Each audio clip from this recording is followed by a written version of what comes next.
Hello YouTube. This video may or may not be a little bit jumpy. I am doing it on my new laptop, and so it has a built-in webcam, so it's probably going to be a little bit different until I install the other one. Watching what's happening on TV with the Wisconsin protests, I know several people have commented that they wanted me to do more political stuff. This is the time that I'll do it.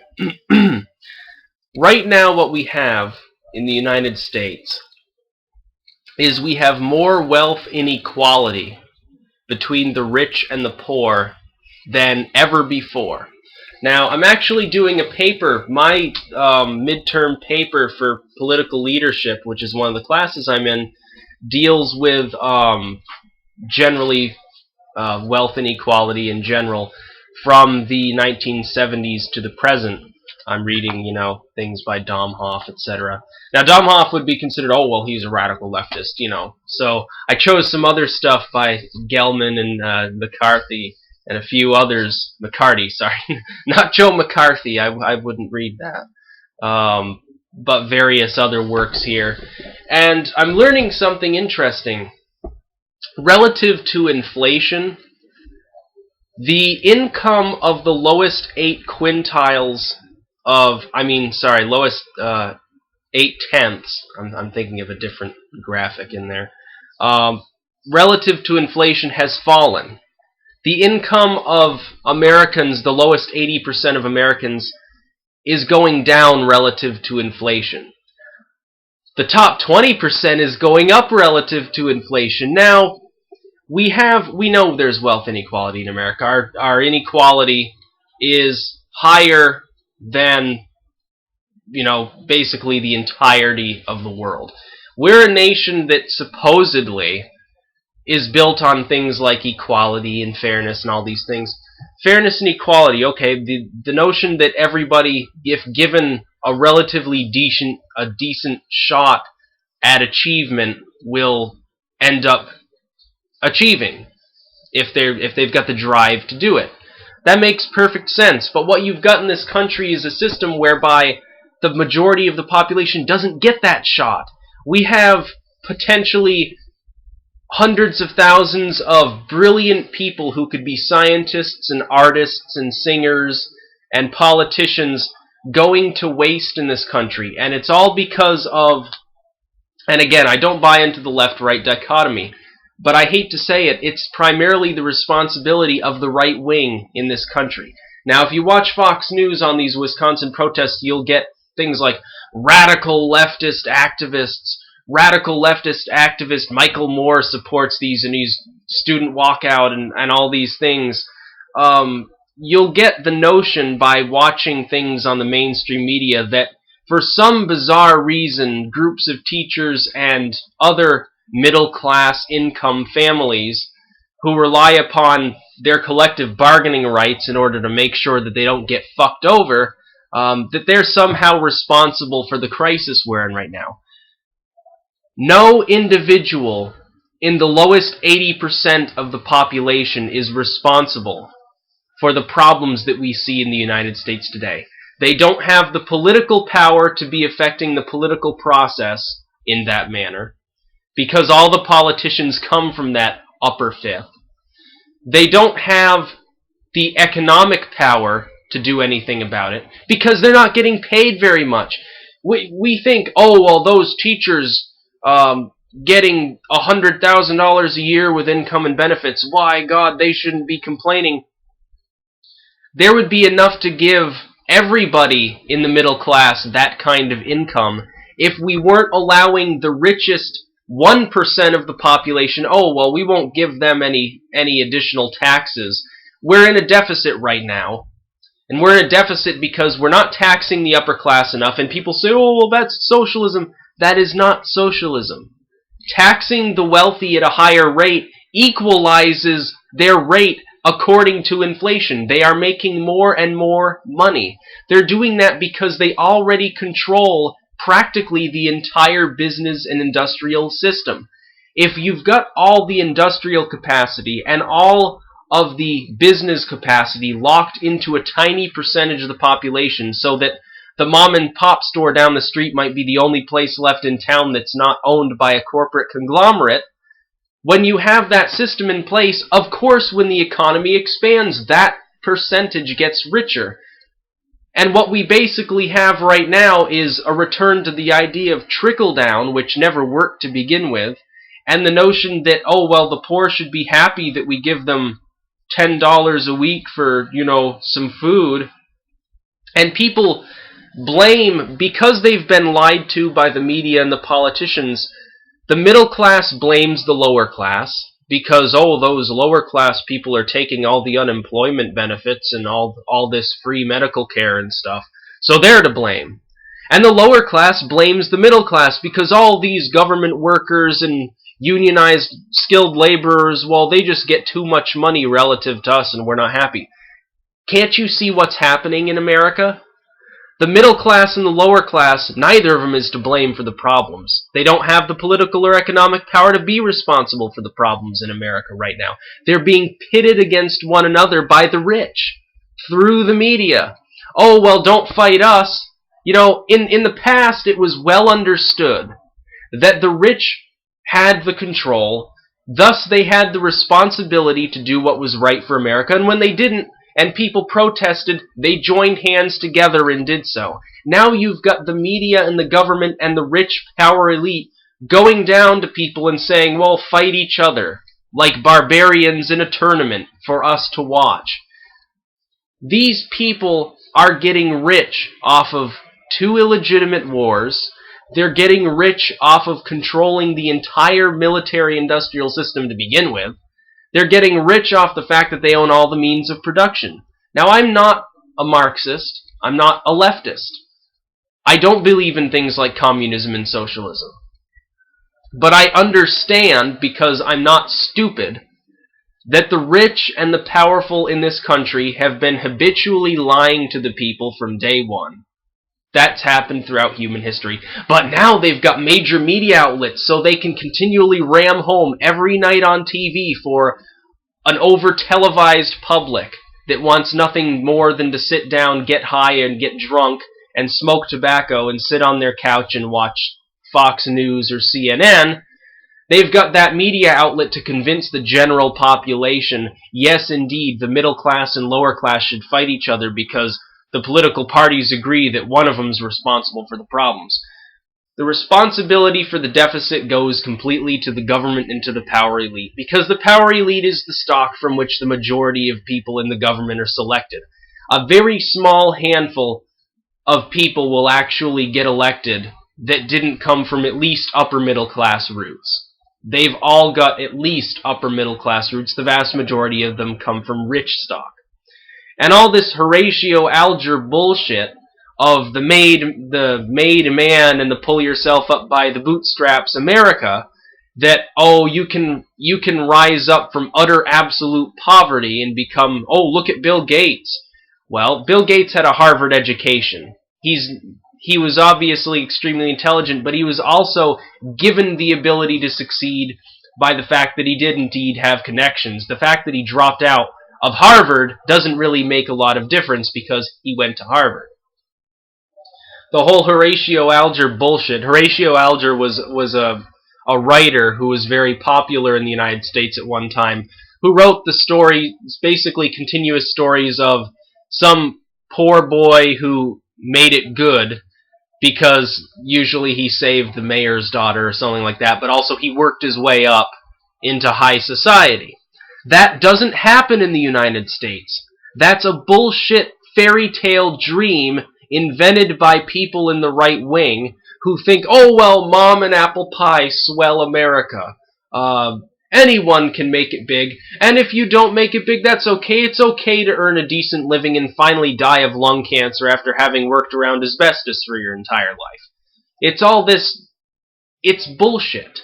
It's complete and utter bullshit. And the rich know that it's bullshit. They don't get fed the Horatio Alger bullshit story. They get fed the story of, oh, we're better than everybody else because we were born into the silver spoon in hand sort of society, so we have the right to govern and we have the right to be rich, fat plutocrats and be assholes. That's what they think.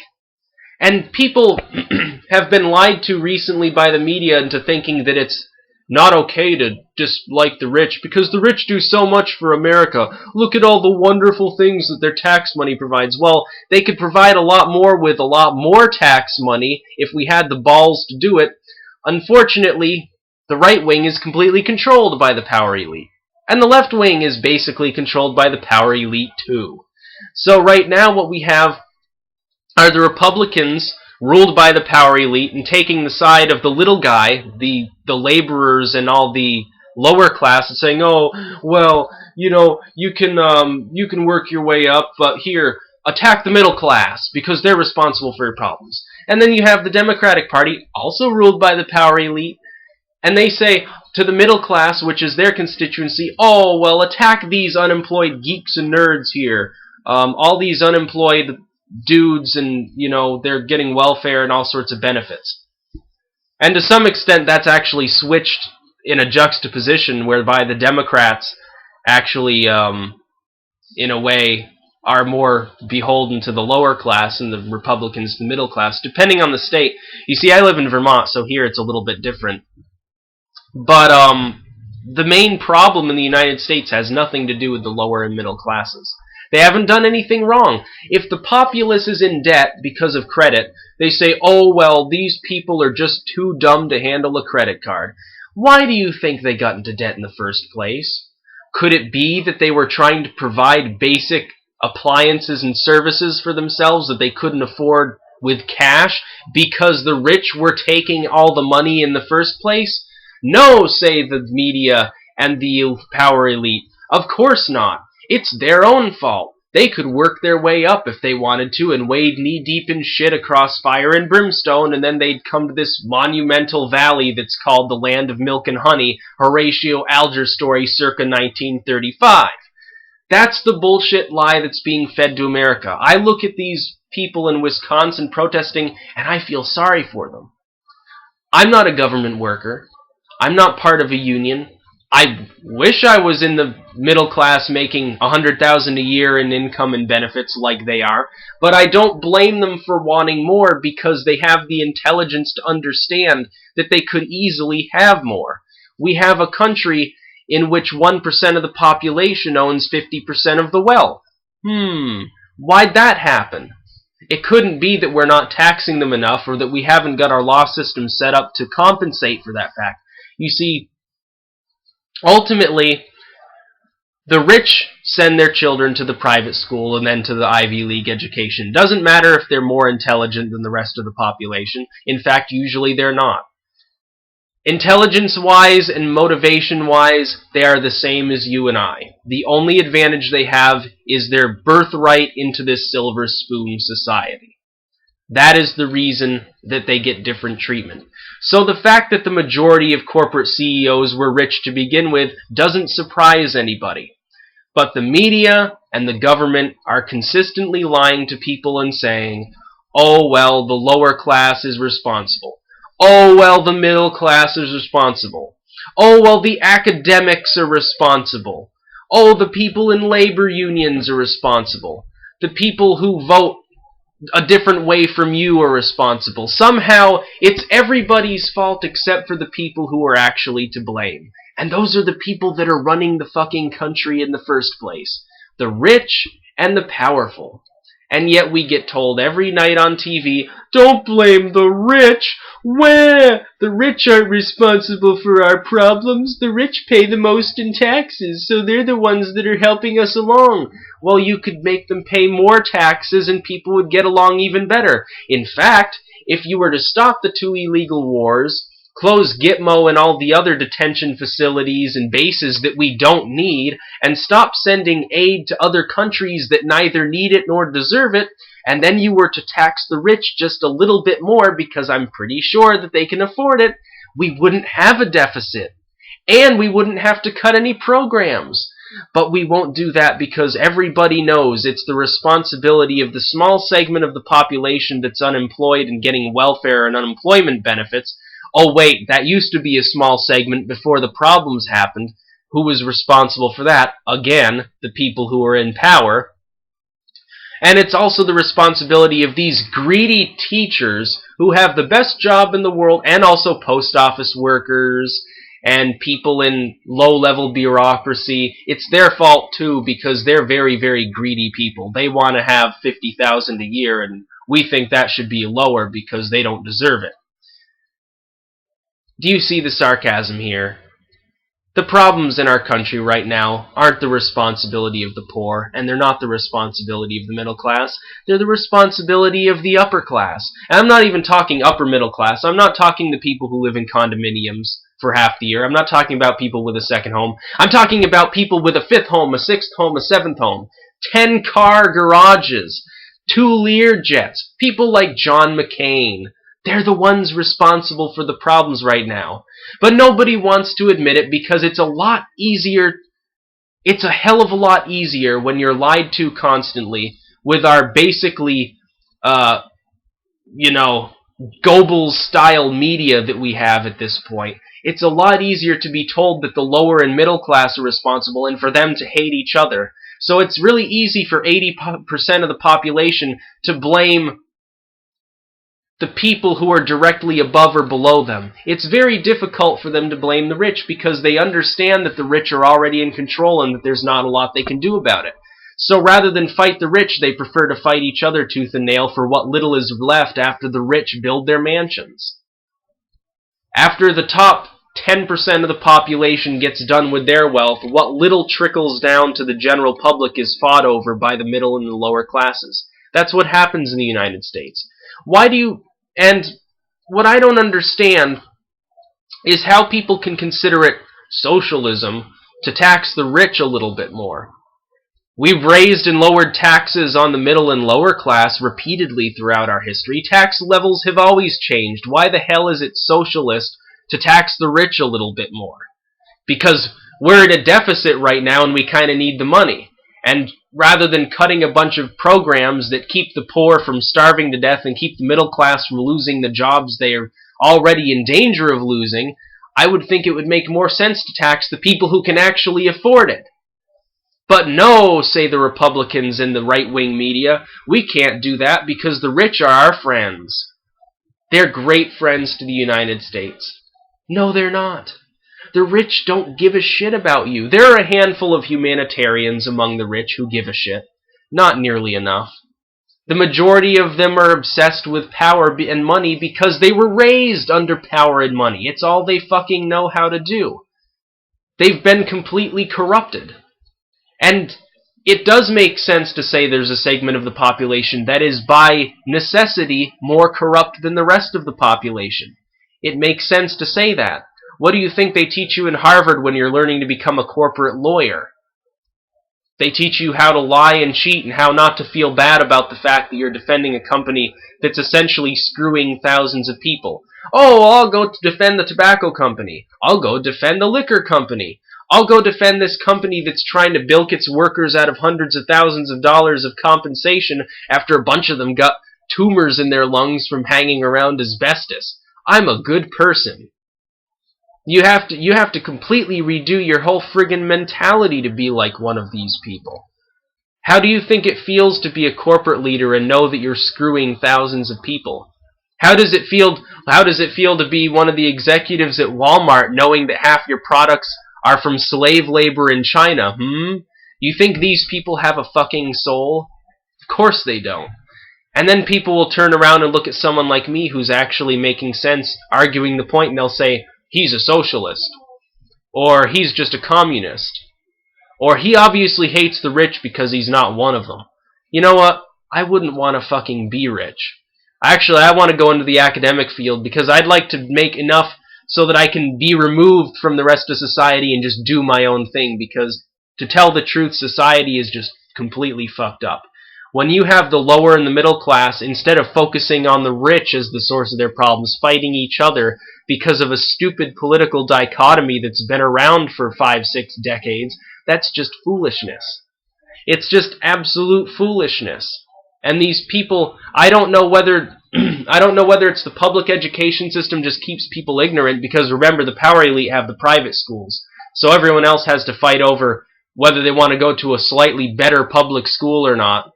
I'm wondering if that's leaving people ignorant of the real topics. Personally, I think in public schools around the country, they should be taught civics, and they should be taught politics, and they should be taught about um, economic systems and things of that nature, and they should be told, they should be fucking told from a young age that there is no equality in this country. Rather than bullshitting the children and saying, oh, everyone's equal, doesn't matter how rich or how poor you are, you're equal to everyone else. No, they should be taught, you're not fucking equal. You're not fucking equal. You will never be rich. You will never be powerful. Because the system was not designed for you to be rich and powerful. The system was designed to keep you a corporate slave.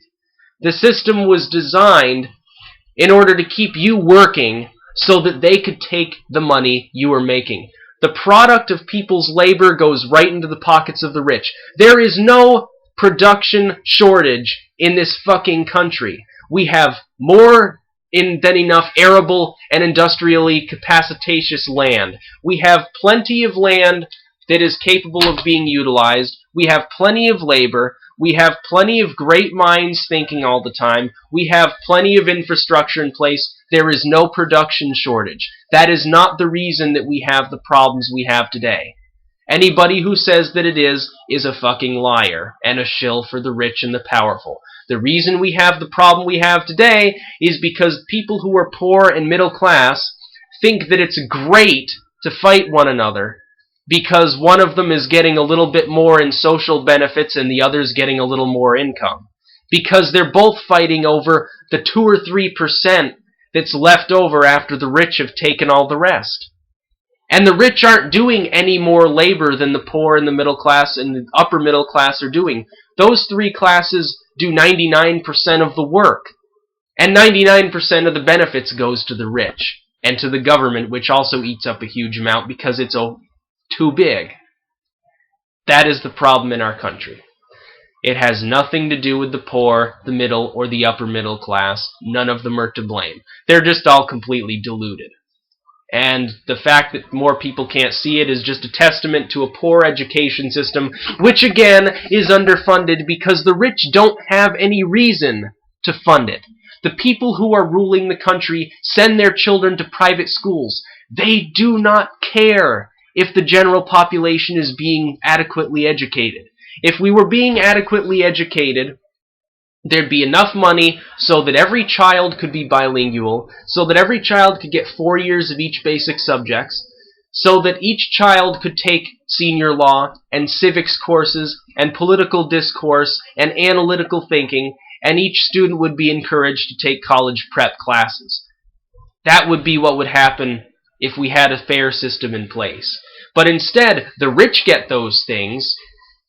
By the time that the average rich kid has graduated high school, they're trilingual and have, several years worth of AP credits stocked up. They're not any more intelligent than the general population. They just have access to a school that costs more money. We could afford that level of schooling for the general population. We could easily do that. The fact that we don't get afforded that is just, again, a testament to the fact that, for some bizarre reason, people have forgotten that their real enemy are the plutocrats, the people who are sitting overlording everything that we do. They make all the social decisions, they make all the economic decisions, and they usually make incorrect decisions because they're idiots. They're idiots just like you and me, and they don't have any additional information or education to be able to make their decisions well. The only difference is on paper, yet we're not equal. We're not equal in the least. Peace out.